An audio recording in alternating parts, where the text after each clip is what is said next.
Well, thank you so much for staying with us here on the SportsMax Zone. And Bahamas Aquatics has declared once again that Algernon Cargill is the man to lead the federation. Cargill and his entire executive body got a unanimous vote of confidence after being returned unopposed during their annual general meeting and election of officers last weekend. Well, here are the members of the elected executive. So we have, of course, the president, the first vice president, Lynn Freno, second vice president, Christine Wallace-Whitfield, third vice president, Jenna Colmer-Taylor. Then we have the secretary there, Georgette, secretary assistant, Andrea, treasurer, Errol, the assistant treasurer, Kendrick, member at large, Carrie Steide, and another member at large, Mark Anthony Thompson. Well, for the re-elected Cargill, who has served in the capacity since 2003, a top priority for his administration is to continue the dominance exhibited at the Carifta Swimming Championships, a title the island nation has won 6 consecutive times and 8 of the last 9 years. Cargill now joins us via Zoom. Good afternoon, Mr. President. How are you doing, and how does it feel to be re-elected yet again? I'm great. Thank you for having me. And in terms of being re-elected, I was happy that the members again gave confidence to our federation and the executives really to return unopposed in our recent annual general meeting and elections. It certainly says that they recognize the hard work we're doing on their behalf, and we're happy to again represent them for the next 4 years. Unlike other Caribbean federations, we have elections every 4 years. We tie it to the Olympic cycle so we can measure the successes based on the Olympic Games. And so I'm happy to again be returned as president. Yeah, and this makes me think about asking you, what about the last cycle that, you would have started, Mr. President, and would like to continue for this new cycle? Or maybe you can share with me some new plans as well that you have for the next upcoming 4 years. That's great. One of the things we want to improve is that we are a model federation in the Bahamas, and we've actually been awarded the government's the ministry's Federation of the Year a couple of times, and several of our athletes have actually won in the various categories in the ministry's annual awards. So some of the things we want to do is to continue to improve our corporate governance. While we think we do a good job in that we publish financial statements, we place them on the internet for the world to see. There's a couple more governance things we want to do. One of the primary things would be to improve our constitution. While it's a good constitution, there are additional improvements we want to make. But I've decided that over the next 4 years, I'm going to make this my last term as president. I've been president a long time, and I'm not getting any younger. So it's time for someone else to step in and hopefully lead this federation and hopefully build on the successes that we've developed since 2003.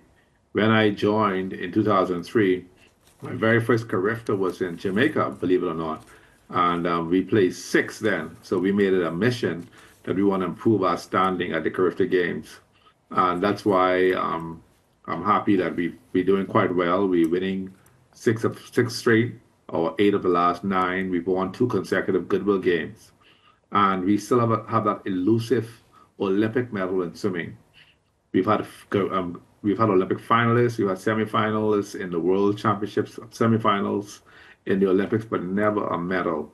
So what we want to do over this term is to focus on, firstly, capturing an Olympic medal, and secondly, have our men's team qualify for the Olympic Games in either the sprint or the medley relay. That's our focus over the next 4 years. Yeah, and I have this one for you before I pass over to Lance or Ricardo. So earlier this week, we had the opportunity to chat with Trinidad and Tobago's president, aquatics president, and of course he was on the show, Sean Pouchet, and he sort of challenged you and your country, because Trinidad and Tobago is eyeing that spot, and of course to unseat you as the champion. What do you have to say in response to that? Well, certainly we'll be going to Trinidad and Tobago. I call it friendly, hostile territory in that Trinidad and Tobago, they do have a strong team. And it's going to be very difficult to unseat the Bahamas. But nonetheless, we go in there, we understand the nuances of Trinidad. one of the challenges that all of us have is the distance from the pool to the hotels, and that's not good for the swimmers. And we said that at the Carifta Congress level, but we're happy for them to try. It's going to be a very difficult battle. Certainly, they worth the opportunity. And in terms of Trinidad and Tobago, they have to first of all pass Cayman and pass a couple of the other countries before they want to come to the Bahamas. I think. Wow. Yeah, I was about to ask you that if you did in fact think that Trinidad and Tobago are your biggest threats. Yeah, they are only because we go in their backyard, their back pool, and in terms of where we are, they are a threat. But on their home, the athletes may not have the same challenges. Could you imagine the athletes would be on the bus traveling back and forth at least 4 hours a day? That's not good for the athletes, and the rest will be very minimal. For example, if a session ends at 1, an hour back to the hotel, they have time to eat and back to be back for 4:30.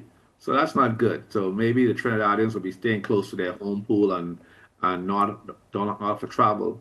But most of the visitors will be staying in Port of Spain, and that's going to be quite a drive. It's a very nice facility, a beautiful facility, but it's just too far from the major hotels that they use for the games. And it's going to be a challenge. So any chance then of, based on where the aquatic center is, that and many of the teams can't get accommodation closer to the venue? There is a small hotel with reasonable travel distance from the pool, but it's still not enough for all the teams. So whichever teams are there, Trinidad will decide. They will have a significant competitive advantage. I suspect they may put their team there. We don't know if they stay in a hotel, but whichever teams are there will have a significant competitive advantage. But logistically speaking, the distance from the pool is a disadvantage to all of the athletes. Yeah, just one question though, because I understand the distance. I mean, I'm Trini, so I know you all will be staying at the Marriott in Port of Spain, and you'll be going down to the aquatic center in Cuba, right? Right. But it's not really 1 hour. Let me just ask you, because you'd know better than I do, would you have police escort? Because then that would just be 20 minutes back and forth. No, we've done it. It's an hour. We've done that before our other games. It's about an hour. The traffic leaving at 7:30 in the morning or whatever time they could be there to stop at 9. It's about an hour with the police escort. This is the pool that's near the Atabola Stadium, and it's about an hour travel time. Yeah. Yeah, well, I guess the issue here is a traffic issue, Mr. Cargill. Yeah. Traffic, yeah. Yeah, and I know Trinis complain about traffic all the time. Yeah. Fazir Mohammed, who we just spoke with a short while ago, complains bitterly about traffic in Trinidad and Tobago. But let me ask you this quickly, because we know that the Bahamas have produced world-class swimmers in recent decades. Ariana Vanderpool Wallace was a World Championship bronze medalist, a Pan Am gold medalist as well, and you know, the Joanna Evanses and Jeremy Knowles of the world have been prominent for the Bahamas. They have now retired, but we see that you still have a chain of quality coming through. Lamar Taylor is world class at the moment on your men's side. What is the Bahamas doing right with producing swimmers of this level? Well, unlike other countries, our government invests in the athletes. For example, when our athletes make a Carifta team, one of the reasons why we're able to always field the full team is that we say that once you qualify for the team, we'll do the rest. The government finances the cost of travel for all the athletes, and we raise money in the federation for the hotel and other accommodation costs. So they don't have to worry about the expenses. If we send a national team off to the World Championships, the funding we receive from World Aquatics is only a portion of what we need, but we've relied on the government for assistance from time to time. Our budget, for example, for the last Carifta Games here in Nassau was $1 million, and we spent about $1.5 million because of the hotel costs. So insofar as the contributions from the Bahamas government and other corporate sponsors is squarely behind some of the things we do, and for that reason, that gives us a significant advantage over some of the other Caribbean countries when their parents have to pay for their participation in these international meets. So I think that gives us the advantage, as I said. Additionally, our club system here is very strong. And we also have quite a few swimmers off in boarding school, and certainly augments the team when we come to international meets because they have very specialized training.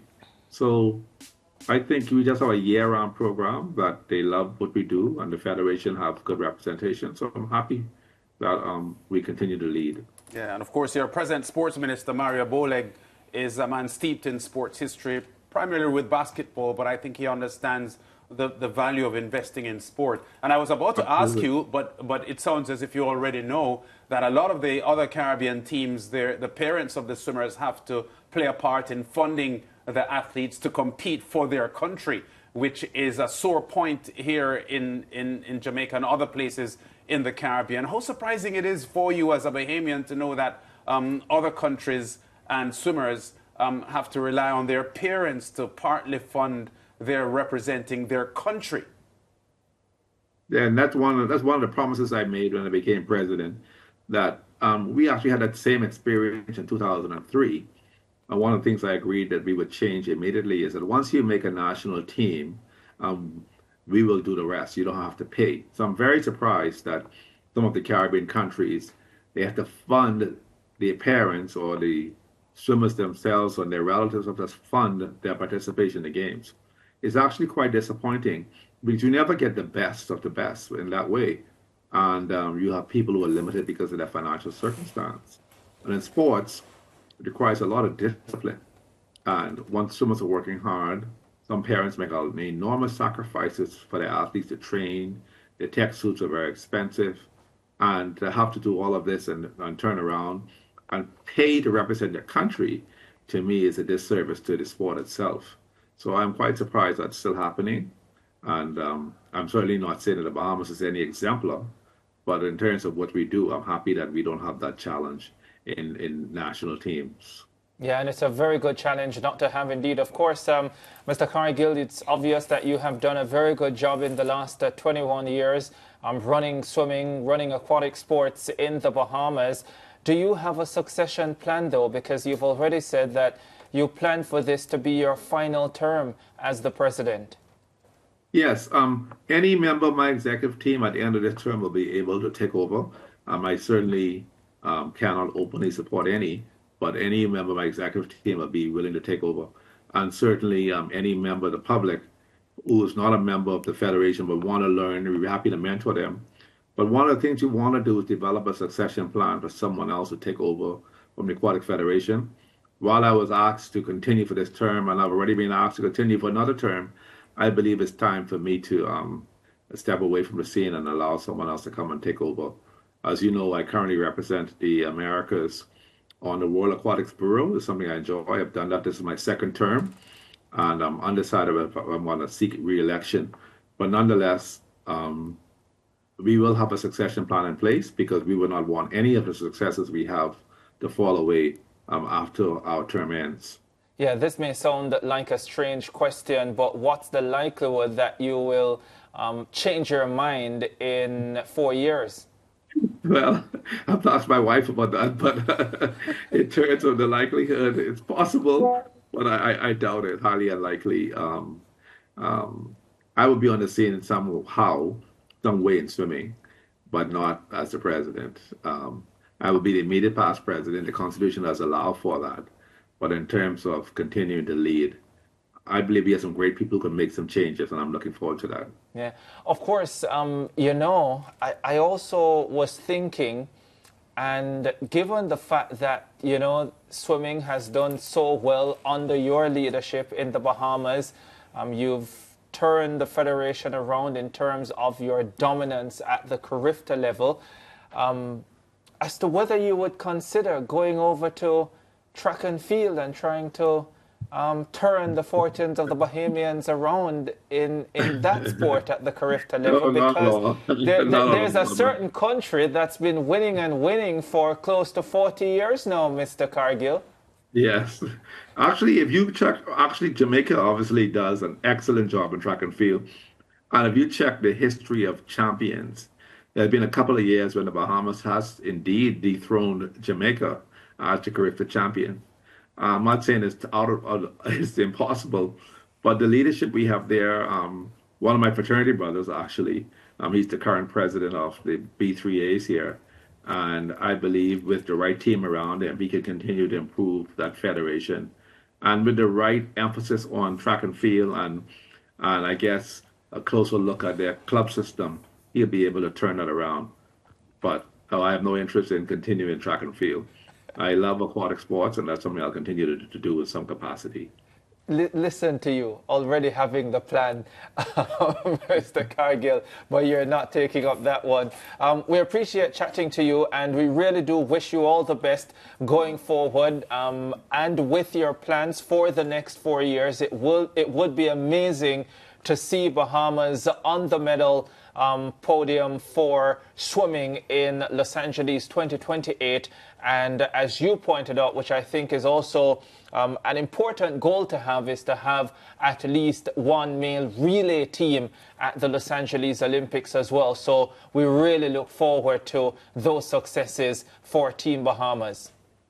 Thank you, and thanks for inviting me. I'm glad to come whenever you invite me. Okay, awesome.